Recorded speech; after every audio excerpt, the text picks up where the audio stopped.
cinematographer Eliarasu K. He did a splendid job.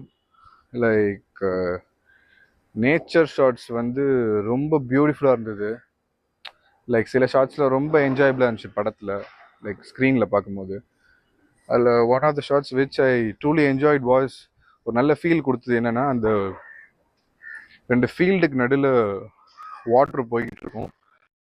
அந்த water வந்து அப்படியே அந்த சன் வந்து அப்படியே ட்ராவல் ஆகும். அந்த சன்னோட ரிஃப்ளெக்ஷன் வந்து அப்படியே அந்த 2 வாட்டருக்கு நடுவில் அப்படியே ஸ்லோவாக ட்ராவல் ஆகிட்டு, அதை பார்க்கும் போது ஒரு செம ஃபீல். அந்த எப்படி எக்ஸ்பிளைன் பண்ணே தெரியல, செம ஃபீல். ஓவரால் த ஃபிலிம் செம சினிமாட்டோகிராஃபி. லைக் சினிமாட்டோகிராஃபி வந்து எப்படி தேவைப்படுறது அப்படி பயங்கரமாக இருந்தது. லைக் சப்ஜெக்ட்க்கு ஏற்ற மாதிரி பயங்கரமாக இருந்தது. அந்த black and white portions and colour portions, everything was beautiful. Really cinematography நான் பெஸ்ட்டுன்னு சொல்லுவேன்.